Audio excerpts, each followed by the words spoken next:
Hello, and welcome to the Empowerography Podcast. This is a platform created for women's voices to be heard and a place to share their stories, journeys, and successes with the world for the purpose of helping other women who might be on similar journeys. We are empowering women one episode at a time. I'm your host, Brad Walsh, so kick back, grab one of your favorite beverages, and enjoy the stories.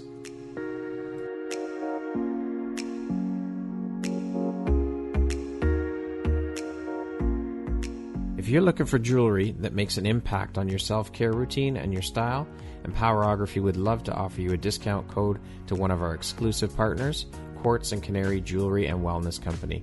Please use code EMPOWER15 to receive 15% off upon checkout at www.quartzandcanary.com. Quartz & Canary is truly the place where spirituality meets style. Hello there, Brad Walsh here, your host of the Empowerography Podcast. Today, my guest is Emily Moynes. She is an author and an entrepreneur based in Burlington. How are you doing today, Emily? I'm doing great, Brad. How are you doing? I'm doing awesome. The sun is shining. It's chilly out, but at least the sun's out. That makes a big difference. So, it's a good day. Yes, absolutely. I just want to say thank you so much for agreeing to be a guest on the podcast and share a bit about your story and your journey, and of course for being part of the Empowerography community. I appreciate you. Oh no, thank you for having me.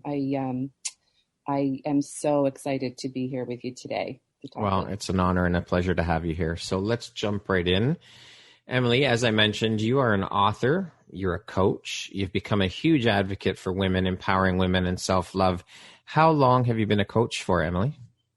I've been a coach for probably about 3 years. It all started, right after I wrote my book. So about 3 years now, I've been on this journey to really help women, empower women in every shape, way, form I can, whether it's, self-love, make them, just help them feel like they actually matter and they have a voice, and there's hope for them.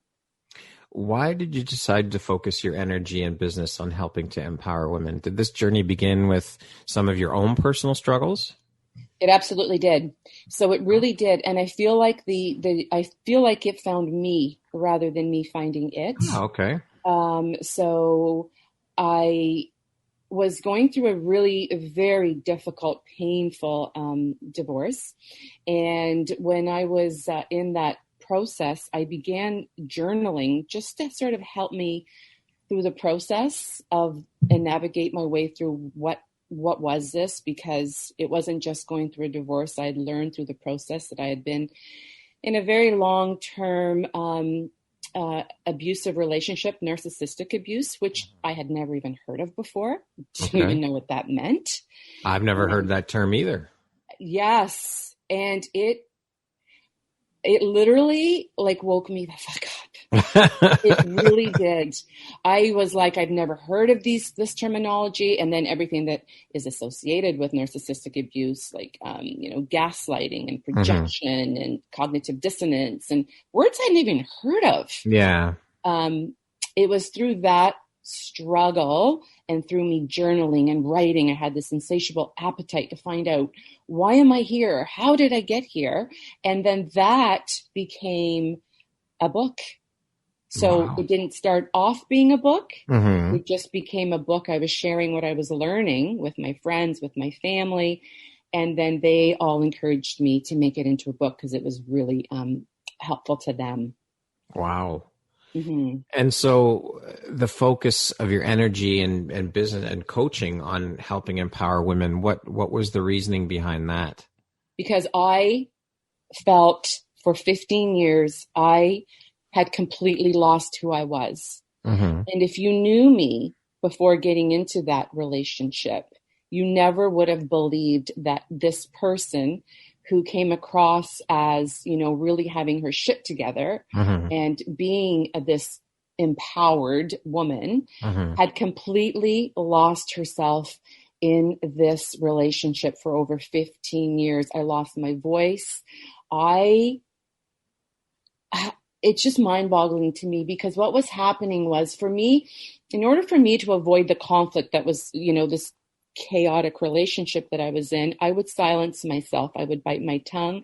I would sweep everything under the rug. And what I realized that during all of that, where I completely felt powerless and defeated in this relationship, was that, yes, I was avoiding the conflict, but what I was doing was I was creating this war within myself. Mm-hmm.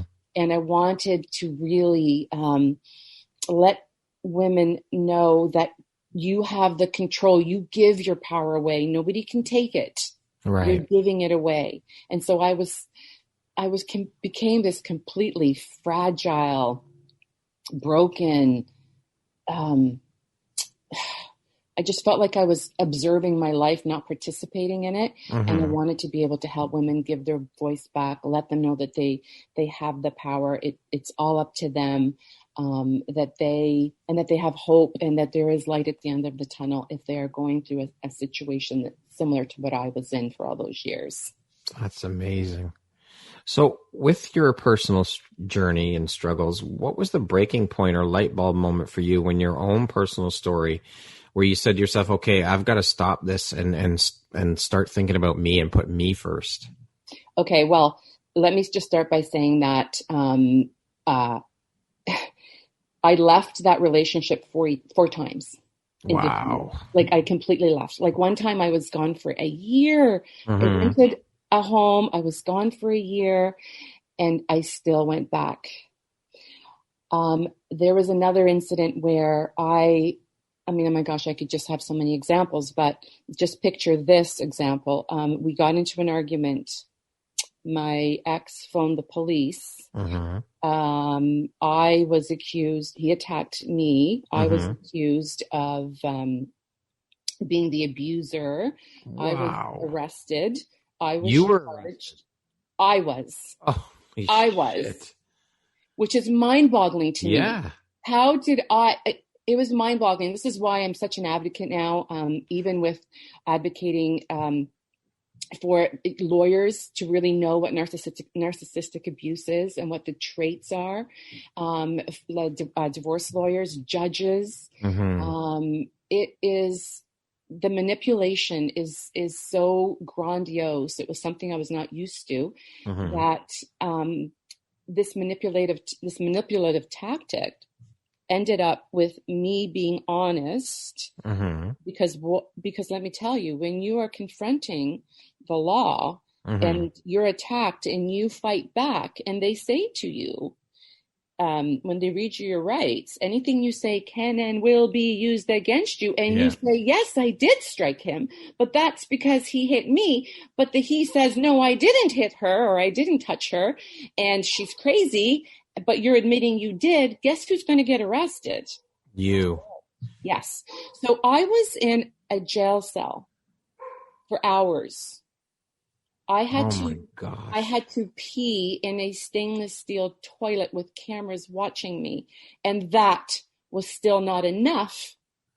That was still not enough for me to leave that relationship.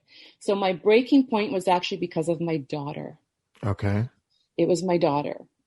She had been away at university. She was really struggling. She had her own struggles she was dealing with. And she had called to ask if she could come home. She was just going through a really, really difficult time, and she wanted to come home. This was during the week, not on a weekend. I said, of course, oh my God, honey, yes, you can come home. She came home. And what happened that day was an argument ensued with my ex-husband and myself. It was very ugly. Mm-hmm. And the accusations were more hurled towards my daughter. She was called horrific names. My daughter was home. My daughter had heard the entire argument. Gosh. And when I went upstairs, I found her curled up in a ball, sobbing in her bed. And I made her a promise that day. Oh, I could just still, that day is like it was yesterday. I made her a promise that day that would be the last. And that day was the day that changed my entire life. Wow. That is heartbreaking. Absolutely heartbreaking that your daughter had to hear that and endure that type of stuff. Oh. Yes. But it made you, that was the breaking point. That's amazing though, that it finally hit home. I mean, it's unfortunate that it took something like that, but at least that was the light bulb moment for you.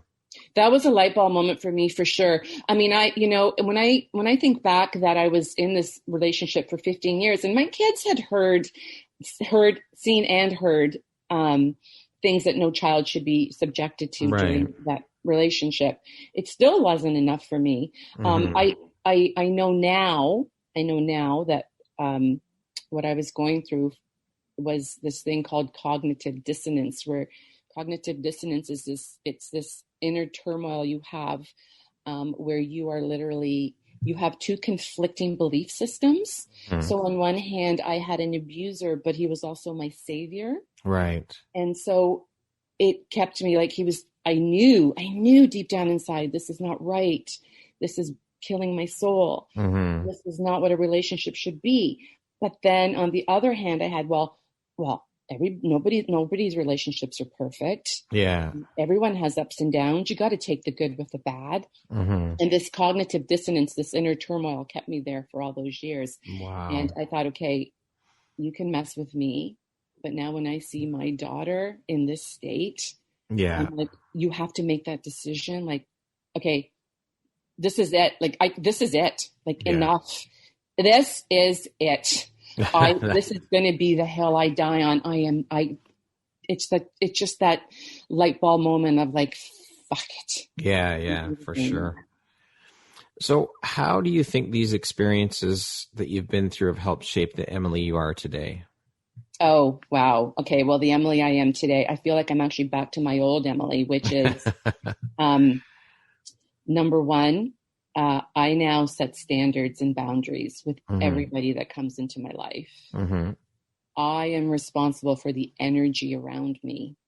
And so I'm very discerning as to who I spend time with and who I have in my circle. My circle is getting smaller as I get older, and that's okay. Also, I don't ignore the red flags anymore. I'm a huge believer now. I think it's Maya Angelou's quote that says, when someone shows you who they are, believe them the first time.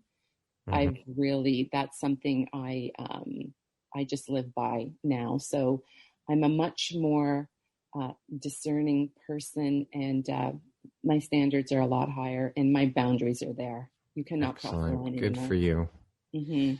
What would you say was your biggest takeaway from the experience you went through with your relationship? Oh, hands down. Hands down. Always stay true to yourself. Stay true to yourself. Because had I actually stayed true to myself and my belief system that I had before going into that relationship, I would have spoken up. I would have not been silenced by things that were happening that I knew were wrong, that I knew were immoral. Had I just remained my authentic self and stood up for myself and stood up for what I believed in and not participated in the drama, because I'm telling you right now, we all know people that have constant drama in their lives. There's always drama. So I know now that, if there's drama in my life, it's either because I'm creating it, participating in it, or inviting it in. So my biggest takeaway is stay true to yourself. I love it. Wise words. Sage advice for sure. Yeah.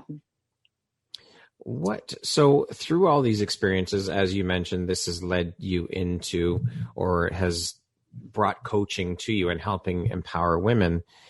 What would you say is the most inspiring or exciting part for you about being a coach and helping all these women? The most inspiring thing is when I get the message from a woman that I've spoken to that has said, thank you. If anything, they may not be ready to maybe, make a decision now, maybe to end their marriage or whatever it may be. And listen, I'm never advocating for anyone to end their relationship. That's not my decision. It's not my choice. And I'm also a really firm believer that unless your relationship has the 3 A's, which is adultery, abuse, or addiction, I think everything else can be worked out. I really do. Those are the 3 sort of deal breakers. But when somebody calls me and says, thank you, because I feel like I actually matter, like I matter. And I'm on this journey now to becoming a better version of myself. And I'm taking baby steps just to give them hope is really inspires me to keep going. That's got to be an amazing feeling to know that you've had that kind of impact on someone else's life and help them turn things around. Mm-hmm. Yes, I just posted actually a message today on my Instagram feed, on my story, that I just received a message this morning. I woke up to this message and it literally made me feel like this is why I do what I do. You found your purpose. Yes. I love it. It's an incredible feeling when you can find your purpose in life. You think about all the people in this world that never do end up finding their purpose, and to be able to find yours and to have it be that your purpose is to give back and help others and have an impact is doubly as good, or it's like hitting the lottery twice. It's an amazing feeling.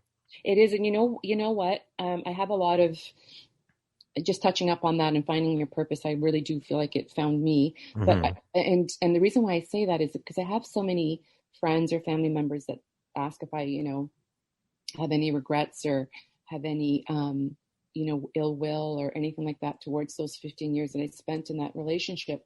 And now I have such a different viewpoint, because I think that had I not gone through that, had I not experienced that struggle, I would not be here helping women.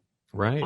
I wouldn't have come to this point. And so it's almost like I sort of embrace that struggle because it has gotten me to where I am today. Well, I think those experiences have also helped shape and mold who you are, who Emily is as a person, as a woman, and all of that. Mm-hmm. It was necessary. It was part of your path. It was necessary. And I write that in my book. It was necessary that I go through it in order for me to now be able to help others. It was necessary. So speaking of your book, you recently wrote a book called Rising Up, Take Charge, Break the Cycle, and Rebuild a Kick-Ass Life. When did the book get published, and how long did it take you to write it?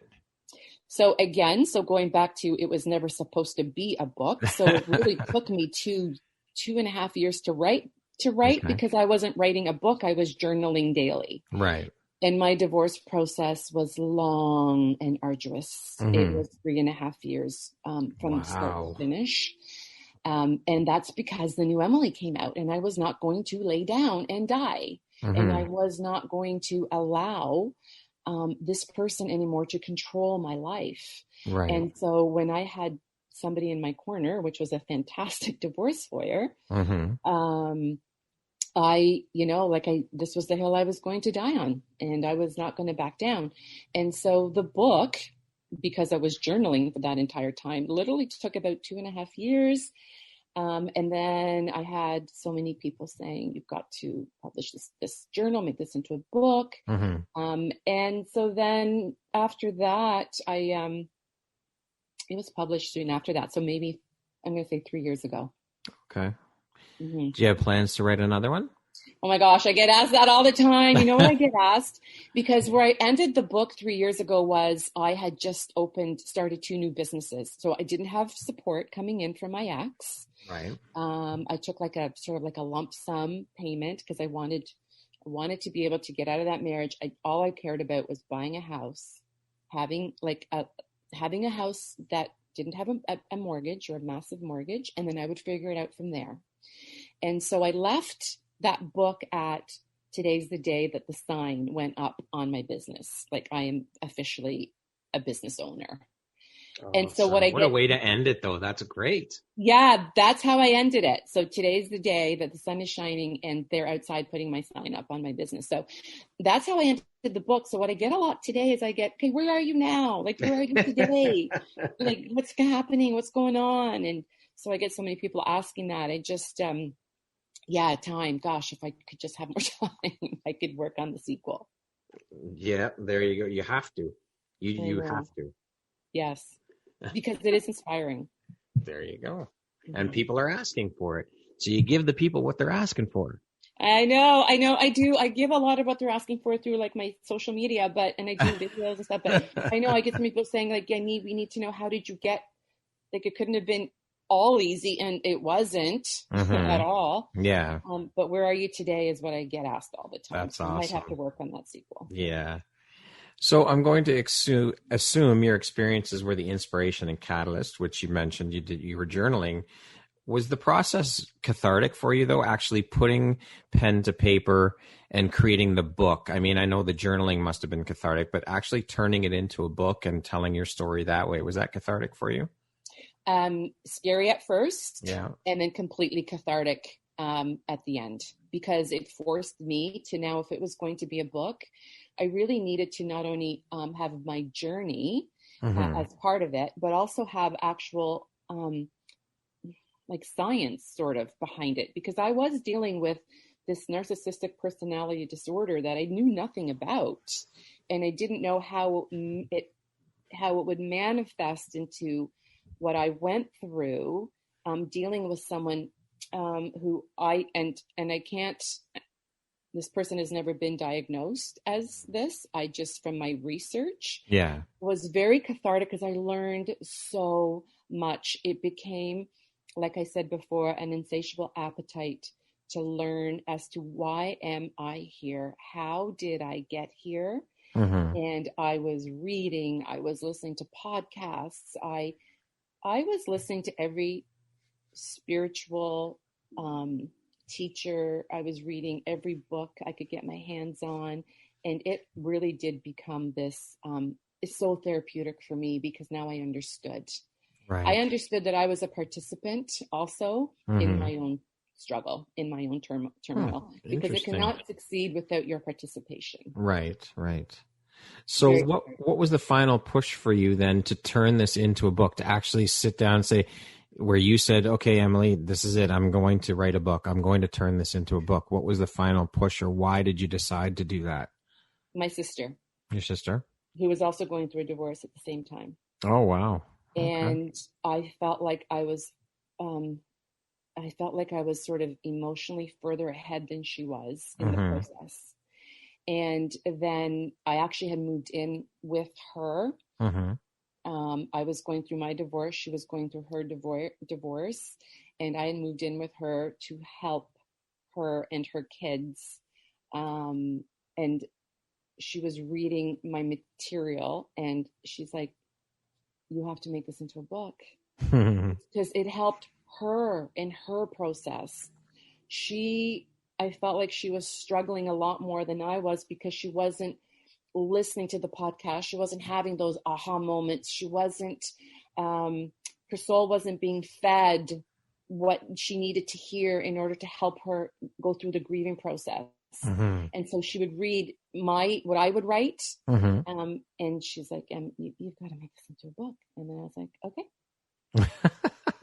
That's simple. Okay, I'll do it. I'm going to do it, because she would take it to work, and she, would like, she's a nurse. So she had a lot of women that she worked with, and a lot of women going through similar experiences. And she would say, okay, well, my sister read this and this and this, and she said this, and, change your thoughts, change your life. And all these quotes I was coming out with, all these, just these aha moments I was having. And then they're like, oh, like, I just want to talk to her. Okay, can I talk to her for 20 minutes? Let me talk. What do you think she could call me? I'm having a hard time with this, or I'm having a hard time with this. And so that, because I was helping these women with my newly found knowledge, that I was like, okay, well, this is a no-brainer. Like, okay, like the universe is speaking to you right now. Yeah. Take it, listen to it, take action. And so in the book. Is it fair to say too then that all of these women who were talking to your sister and saying, I want to talk to Emily, and was that part of the springboard into you becoming a coach to help empower women as well? Absolutely. Yeah. It was that. It was 100%. Because at first I didn't really think, like, who am I? I'm not a counselor. I don't have a psychology degree, or I'm a psychiatrist. Didn't have any of the quote unquote credentials. Right. But what I had was experience. Yes. And which I think speaks louder than paper. Yes. So at first I thought, well, no one's going to want to know what I have to say. But because I was getting so much positive feedback, and then my girlfriends and I have this hashtag, it's MFGP. And we actually have tattoos, and it's motherfucking girl power. I love it. Kick ass. Yes, because because my girlfriends were then going like, fucking right. Like, yes, say it, girl, preach it. And then I was like, I have to do this now. So yeah, it absolutely was a catalyst. That is awesome. Mm-hmm. So speaking of your coaching, can you tell us a bit about your process when working with a new client from the time of contact to actually bringing them on board to work with you? Can you walk us through a bit of that? So usually it starts. So I'm not one that's out there pushing what I do. Because I do run 2 other businesses that I've co-founded. Right. A lot of my time is taken up there, and I have to stand on my own 2 feet. I have to. No one's writing me a check. I've got to create my own check. So those 2 jobs take up a lot of my time. So I don't advertise it a lot that I am a personal empowerment coach. I do have my social media as a platform, and I find that what happens is I will do a video on a specific topic. Like my topic last week was letting go of the attachment to material possessions. Mm-hmm. And then I will get a lot of women that will message me. And then usually what will happen is from that message or from that text, I will respond. And that always leads into them saying, I'd like to book half an hour with you, or I'd like to book an hour. And then that's usually how it goes. They can book online. I have a website. They can also they DM me and then we book that way. But it usually starts with them having seen something that I've said, that I've posted, a quote, a video, them commenting, them writing to me. And I right now am inundated. I don't know if it's the pandemic, literally inundated with just so many women that are in need. That's awesome. I mean, it's sad that there's not, I don't want to use the word sad, but it's horrible that there's that many women in need of the help, but it's great that you're there to help them and that you are so busy. That's amazing. Yes, it is amazing. Thank you for that. But on the other hand, it does become sometimes a little disheartening to. I'm sure. Listening to all the struggles and. Yes. Yeah, for sure. But at least you're there to offer them help and advice and hope guide them through your experiences. Yes, 100%. It's hope more than anything. Yeah. And a lot of them, a lot of the women I find are just really need someone to listen. Mm-hmm. Mm-hmm. They really just need someone to listen. They haven't had that. They're afraid to talk about it. They're afraid to mention it to, family members. They're afraid to tell family members that they are being abused. Yeah. Yeah. And so, it's just the hope that I can provide for them, that there is light at the end of the tunnel. That's amazing. Emily, to date, what would you say is your biggest high or your greatest win? Oh, my kids, 100%. My family, my children. Okay. Are there any tools or books that have really helped you on your journey? Any specifics? Oh, yes. Okay. So many. Eckhart Tolle, The Power of Now. Okay. Huge. Learning to live in the moment. Mm-hmm. Was profound for me reading that. Okay. Louise Hay. And I sort of listen to podcasts or read books depending on where I'm at that particular time. Right. Like if my business I feel like my business is starting to slow down, or I'm not putting enough into that, then I'll maybe go to like a Les Brown or a Tony Robbins or something like Gary Vee to really inspire me. Yeah. If I'm feeling like I'm just feeling down, or I'm feeling sad, or I'm feeling, then I'll just go need to a pick me up.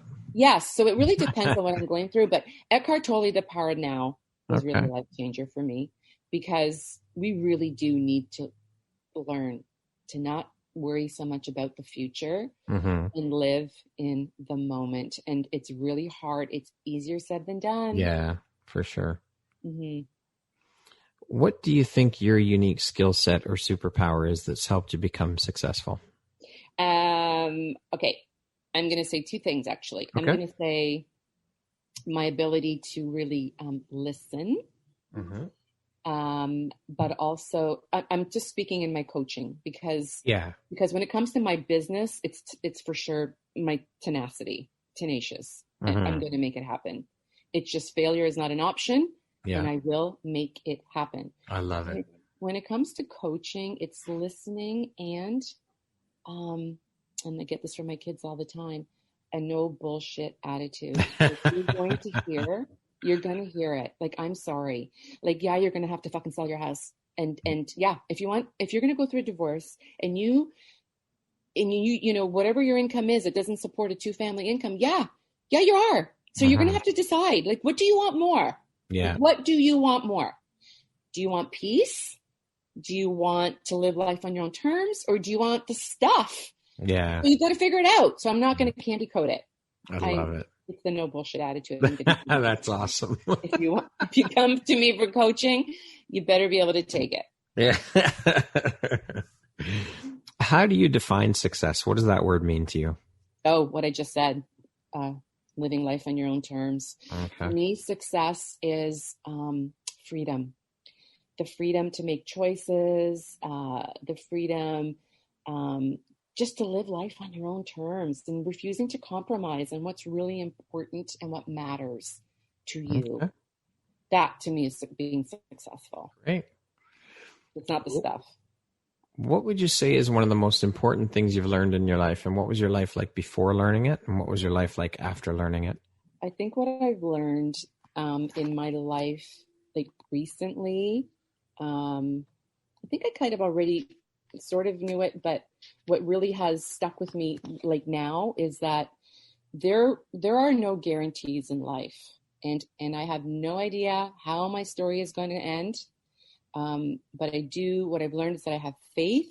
And then for me, faith is not about everything turning out okay, but faith is about being okay, no matter how things turn out. Okay. We can't predict life. And no, this is true. Mm-hmm. Yeah, there's no guarantees. I love it.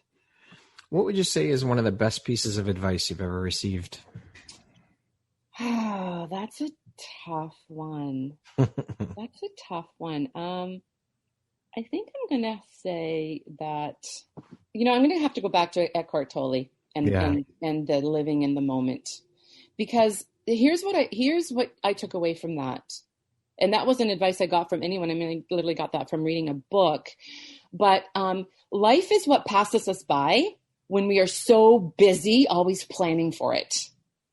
And that, when I took that away and I thought, oh my God, that's moment, because that's so true. We're always planning for, I'll be happier when I get a bigger house. I'll be happier when I get a better car. I'll be happier when this happens. Well, what about what's happening right now? Mm-hmm. It's passing us by. So I think living in the moment is one of the biggest, the best advice I could have really internalized and taken to heart and lived by it. I think John Lennon said that best, is life is what happens when we're busy making plans. Well, there you go. It's so true. Like, when you think about it, it's so true. And it's like, you're missing the forest for the trees, because life is happening right now. Yeah, that's right. Yeah. Who would you say have been the 3 most influential people in your life? 3? Mm-hmm. Okay. Blake, Cody, and Taylor. Those are my kids. And I find that, I know for a fact, my kids have been my biggest spiritual teachers. They really have. Because, patience, unconditional love, all of that has come from being a mother. And so my children are absolutely my biggest, they also helped me, they've helped me make these decisions in my life for the better. Like I said, without my daughter, I probably I might still be in that dysfunctional relationship. Mm-hmm. They are my biggest spiritual teachers, and they are the biggest influences in my life. It's my children. Beautiful. Mm-hmm.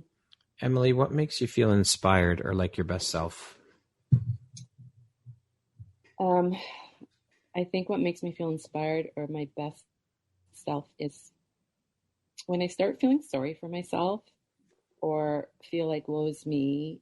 And we all have those moments. Yeah, for sure. Happen is, for me, I always will look at people that are less fortunate than I, people that are worse off, Mm-hmm. people that, because sometimes we forget, to be grateful for what we do have. And, and when I look at anyone that is potentially worse off than I am, that inspires me, to just keep going. And also I have to say that when I'm at my lowest, and sometimes I can get there, this pandemic has really sometimes made me have a little bit of despair, and I try and snap myself out of it. But I get inspired when I volunteer or when I help those that are less fortunate. Inspires me and takes me out of that funk. That's when I get inspired. Awesome. Mm-hmm. What are you most proud of? My kids. I think I've said them 3 times now. My kids, but also who I am today, and how far I've come. How far I've come from that girl that was crying in that jail cell, curled up in a ball with a camera on her, and she's peeing in a stainless steel toilet, to this girl today that is like, no way. That first red flag, and you are out of my life. Good for you. I am so proud of who I am today, and I am not defined by anyone else's opinion of me. And so you should be proud of that. Absolutely, 100%. I think it's amazing. Thank you. It's inspirational that you're able to get through that and have become who you are today. It's amazing. Yeah, it's hard work, but yeah, I think hard work pays off. Well, hard work does pay off. Nothing comes easy that was not worthwhile. That's right. Mm-hmm. What is your personal motto? Well, I think that, gosh, because of where I am today, that whole thing of when someone shows you who they are, believe them the first time. Because I don't need to have a brick smack me up the side of the head anymore. I can just have a tap on the head and go, okay, smarten up. I don't need that brick to the head. So that definitely is a big motto for me. And also, just my change your thoughts, change your life is also a personal motto, because we get so addicted to thinking. We overthink everything. We get stuck in our head. And I have this conversation with they're all adult children, but all the time, like, you need to get out of your head. It's a story that you're telling yourself. It's not necessarily true. So, an example, my daughter, I don't know why I wasn't, invited to this party. Everybody else was invited, and I don't get, blah, blah. Well, maybe, the text was lost, which was a fact, by the way. Maybe it didn't hit send. Like, it's a story you're telling yourself. Yeah. Get out of your head, change your thoughts, change your life. The way you look at life, everything starts with a thought. Everything starts with your thought. Very true. Thought. Very true. Mm-hmm. It's not easy to get out of your own head and get out of your own way, though. It's so hard, Brad. It is so hard because we, I think, are conditioned that way, and our brain wants to. It's like our brain wants to protect us. Yes. So fear. Yes, totally. Fear is paralyzing. For sure it is. And I think that the self-limiting beliefs are a hell of a lot worse than the external noise we have to put up with from outsiders and people who think you're making a mistake, or people who have an opinion and don't think you're doing right. I mean, that's bad enough, but the self-limiting beliefs are a hell of a lot worse. They are. And unfortunately, our conditioning does play a big role into that. Yeah, for sure. And self-limiting, thoughts. Yeah, they can be paralyzing. They can. Yeah. I mean, and it's all based in fear. It's fear. Fear makes you complacent. Yeah, for sure. 100%. But nothing good comes from comfort zones. You have to break out. Oh, I agree. And when you do break out, when you leaving, so I actually did a video the other day. So leaving my marriage, where it was very financially privileged, was paralyzing for me, because fear took over every time. And that's why I went back time and time and time again. Fear left me completely in a state of complacency. Oh my God, I'm 50. I'm 50 years old. I haven't worked in 10 years, 15 years. Who's going to hire me? What am I going to do? How am I going to sustain myself? How am I going to? And I was so afraid. I wasn't afraid of being alone, which apparently is the number one fear that people have when they are leading a relationship or a marriage. The fear of being alone, the fear of loneliness for me was not a factor. For me, it was the fear of financial destitution. I was obsessed with this fear that I'm never going to, and listen, it was also, I also had a little bit of help because I was told that constantly. Right. What are you going to do? Who's going to hire you? Who's going to want you? You're washed up. You're no good. What skills do you have? And when you're told something enough, you start to believe it. Absolutely. You start to believe it. And it was paralyzing. Yeah. Absolutely paralyzing.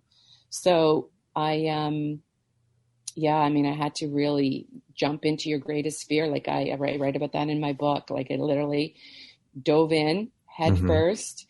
It was the feeling of like complete uncertainty, being afraid, being scared. It overtook me, but I thought no, because I have to, going back to what do you want more? What do you want more? You have to jump into your fear and walk right fucking through it. Like you have to walk right through it and come out on the other end. There you go.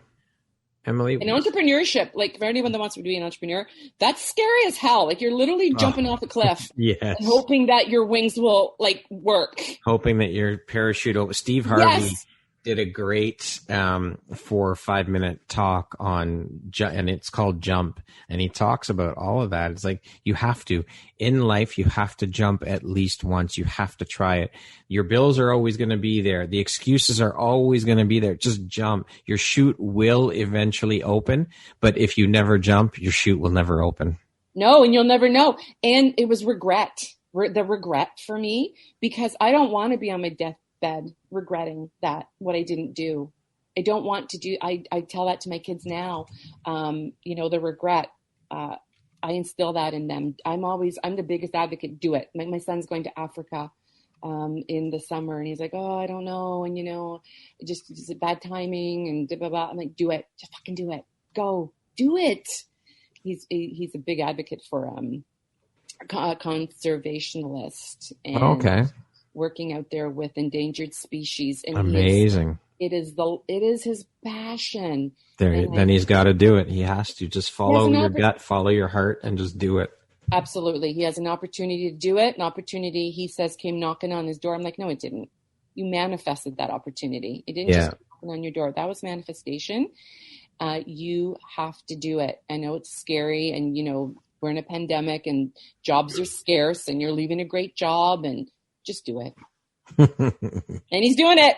There we go. Good for him. Yeah. Jump into your fears. Emily, what's the most recent investment you've made in yourself? I'm going to say taking a step back from the daily grind of work to spend more time on what feeds my soul, which is empowering women, coaching, and being a voice for issues that actually really matter. That's an investment in myself because it feeds me. It feeds my soul. Excellent. So I'm a workhorse, and I get up really early in the morning, and I'm go all day long. And I'm like, okay, no, I think I'm going to take a little bit of time now to really feed my soul and spend time on what matters to me. Beautiful.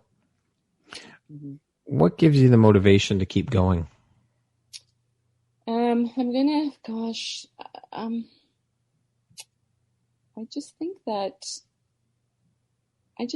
failure for me is just not an option. It just is not an option. I don't, and can I be totally honest? Yeah, of course. I think that when you leave a situation like I was in, And I was told for so long that, I am nothing, you will have nothing, that the biggest sort of revenge, if for lack of a better word, is just living a happy, successful life. Mm-hmm.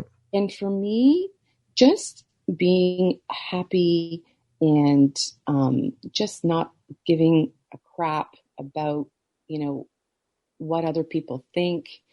And yeah, like that is the best revenge. So that keeps me going. It's terrible. I feel terrible saying that, but I gotta say, when I hear that my ex heard, he heard that you wrote a book, he is like, what? She can't fucking write. Well, yeah, apparently I can. Hell yeah. That keeps me going. That's awesome. Yeah. Okay, we're going to do a little rapid fire section here. So the next, 5 to 8 questions are going to be like 1 word, 2 word, 3 word, 4 word answers. Okay. Oh my God. Okay. How would you describe yourself in 1 word? Tenacious. What's the first thing you notice about a person? Oh, like physically? Or yeah, whatever. Just the first, when you first meet a person, what's the first thing you notice? Okay. Well, if it's a guy, their teeth. Mm-hmm. I'm obsessed with nice teeth. Okay. But honestly, my bullshit meter. Okay. Mm-hmm. What's the first thing you think when I say the word future? Unpredictable. What's your favorite stress-reducing activity? Getting into my bed with headphones, podcast. If you could teach the world one thing, what would it be? Don't stress the small stuff, because 95% of the shit we stress out about doesn't freaking matter. What's one thing you want but cannot buy with money? Unconditional love. Entrepreneur life is? Hard. If I had an extra hour a day, I would?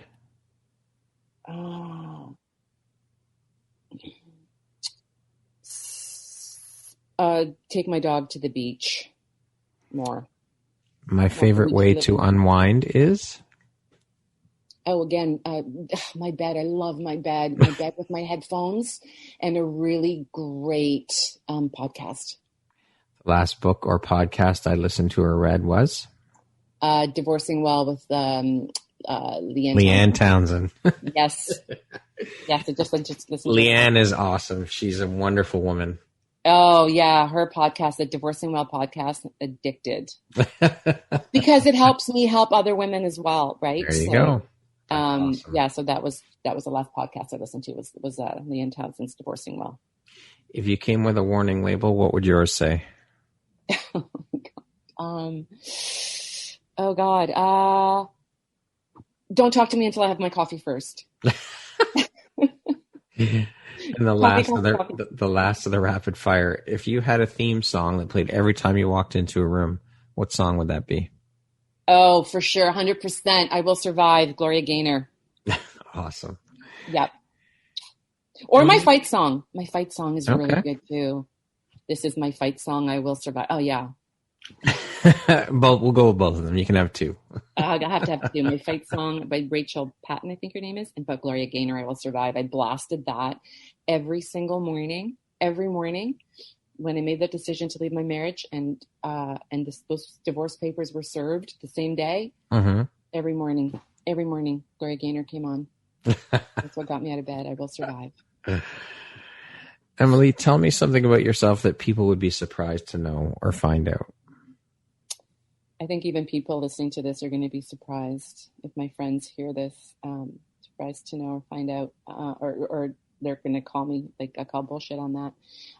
But that really deep down at my core, I'm an introvert. Okay. And I think most of my friends would go, no, you're not, because when I am in a social gathering, I tend to be, outspoken or,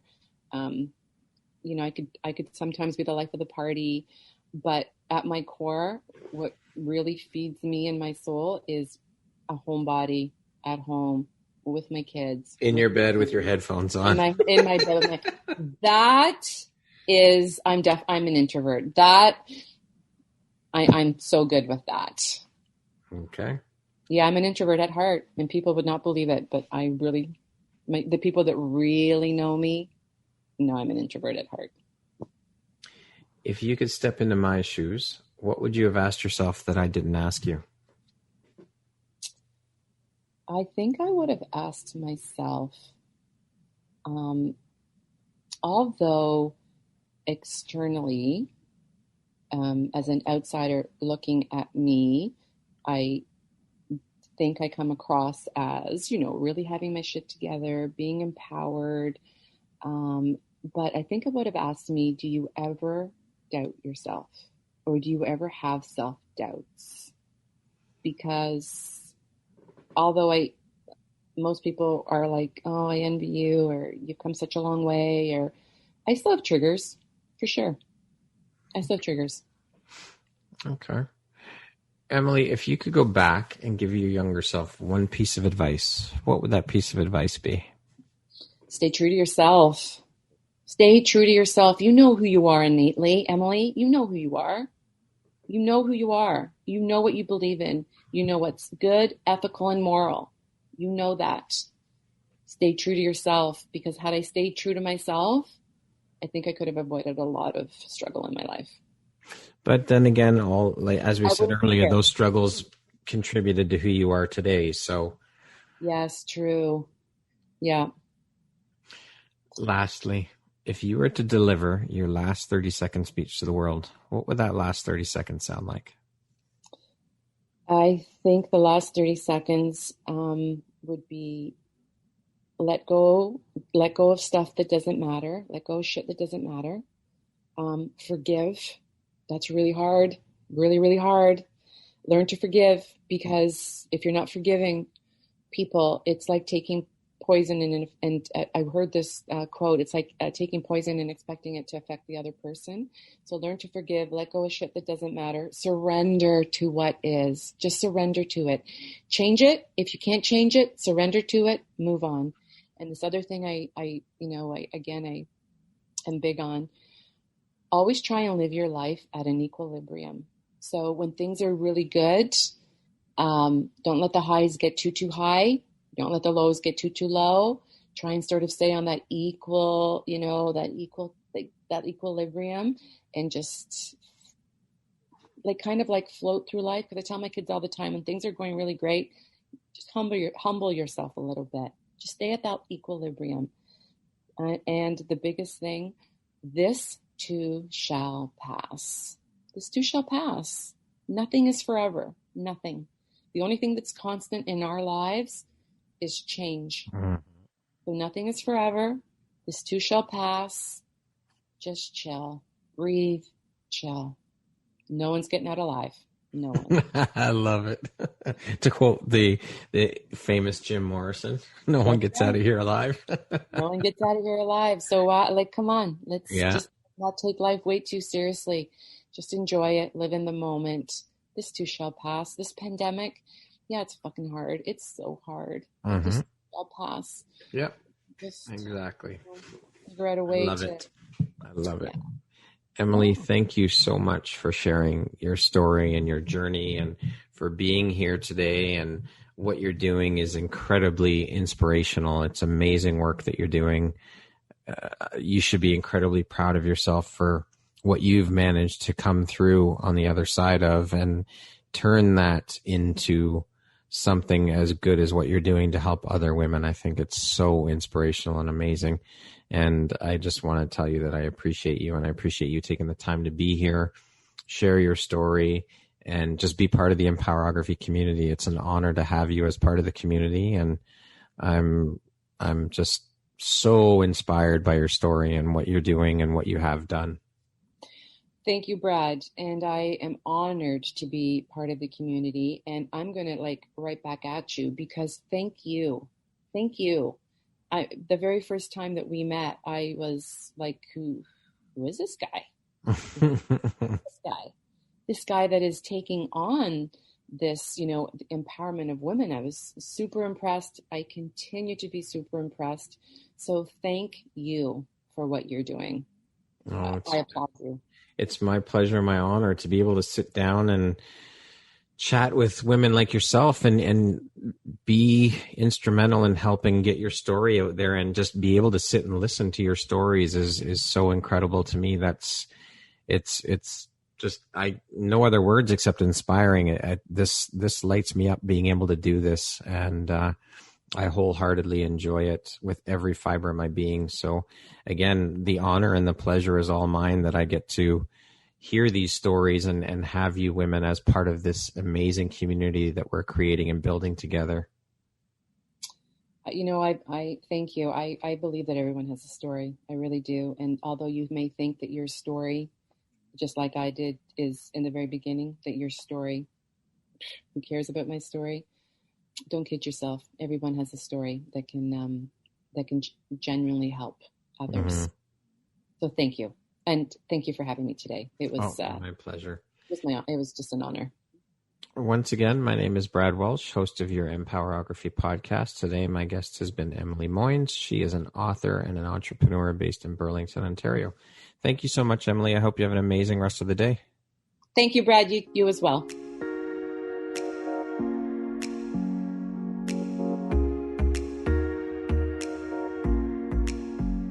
Thank you very much for listening to this podcast. If you haven't yet, please be sure to subscribe, rate, review, and share with all your friends. You can find me at visuphoria.ca and follow me on Instagram at Empowerography Podcast and on Facebook at Empowerography. Please join me next time for another inspirational story from yet another amazing woman.